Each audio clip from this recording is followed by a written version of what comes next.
శంకర్ గారు, సో కేంద్రంలో బీజేపీకి ఎన్ని సీట్లు వచ్చే అవకాశం ఉంది అంటే ఏం చెప్తారు? కేంద్రంలో ఈసారి తప్పకుండా 400 స్థానాలు పైబడి మా కూటమికి ఇక్కడ ఖచ్చితంగా ఈసారి మూడోసారి ప్రధానమంత్రిగా నరేంద్ర మోడీ గారు ప్రమాణ స్వీకారం చేయబోతూ ఉన్నారు. భారతదేశంలో ఏ రాష్ట్రానికి వెళ్ళినా కూడా ఒక ఉత్సాహకరమైనటువంటి వాతావరణం. నేను 30 సంవత్సరాలుగా స్థానిక సంస్థల నుండి కూడా రాజకీయాలలో ఉన్నా.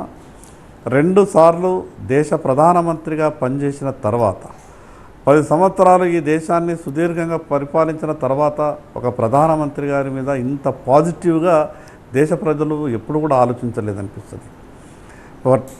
ప్రత్యేకంగా తెలంగాణ రాష్ట్రంలోనే మీరు చూడండి, 10 నుంచి 12 సీట్లు ఇక్కడ భారతీయ జనతా పార్టీ గెలవబోతూ ఉన్నది. సౌత్లో భారతీయ జనతా పార్టీకి తెలంగాణ రాష్ట్రంలో కావచ్చు, కేరళలో కావచ్చు, కర్ణాటకలో కావచ్చు, అదేవిధంగా తమిళనాడులో కావచ్చు, ఇక్కడ ఉన్నటువంటి సీట్లు విపరీతంగా పెరిగే అవకాశం ఉన్నది.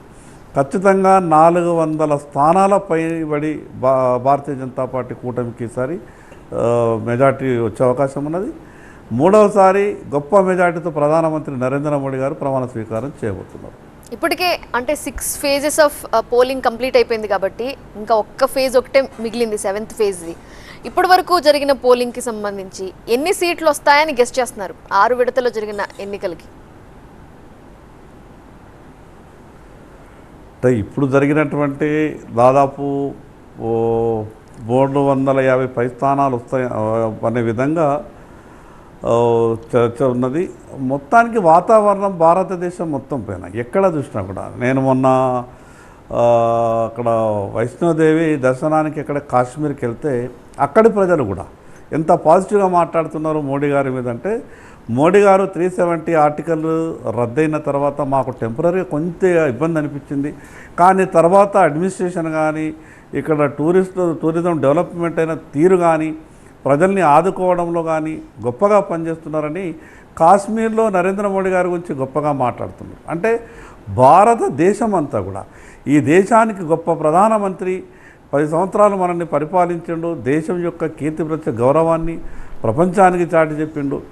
ఎక్కడో ఉన్నటువంటి భారతదేశం యొక్క ఆర్థిక వ్యవస్థని ఈ 5వ స్థానంలోకి తీసుకురావడమే కాకుండా తప్పకుండా 3వ స్థానంలో నిలబెడతానైతే మాటిస్తున్నారో దానికి అనుగుణంగా పనిచేస్తున్నారని ఈరోజు దేశ ప్రజలంతా కూడా భావించారు.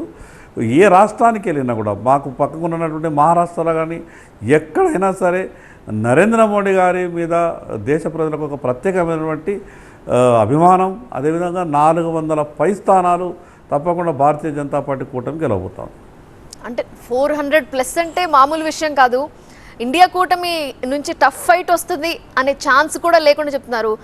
ఎక్కువ మెజారిటీ లేకపోతే ఎక్కువ సీట్లు ఎక్స్పెక్ట్ చేస్తున్నట్టు అనిపించడం లేదా? అంటే ఇండియా కూటమి అసలు పోటీలో లేదు. వారు ఎన్నికల ప్రక్రియలో పాల్గొనాలా కాబట్టి పాల్గొన్నారు, కానీ ఇండియా కూటమికి నాయకుడు లేదు. ఇండియా కూటమి నుంచి మాట్లాడేటటువంటి మాటలకు దేశ ప్రజలు నమ్మేటటువంటి పరిస్థితులు లేరు.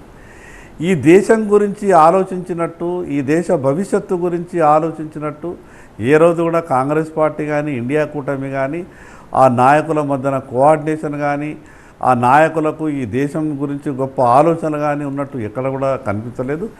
కేవలం అక్కడక్కడ అడపాదడప నరేంద్ర మోడీ గారిని ఏదో విమర్శించాలా, నరేంద్ర మోడీ గారిని ఏదో వ్యక్తిగతంగా మాట్లాడాలా, అదేవిధంగా మెజార్టీ ప్రజల మీద ఏదో రకంగా మాట్లాడి మైనార్టీలకు సంబంధించినటువంటి కొన్ని విషయాల మీద వాళ్ళని తృప్తిపరిచే విధంగా కొన్ని హామీలు ఇచ్చి ఏదో రాజకీయాలు చేయాలన్నట్టే కూటమి వ్యవహారం చేసింది తప్పితే ఎక్కడ కూడా పోటీ ఉన్నట్టయితే మాకు కనిపించలేదు.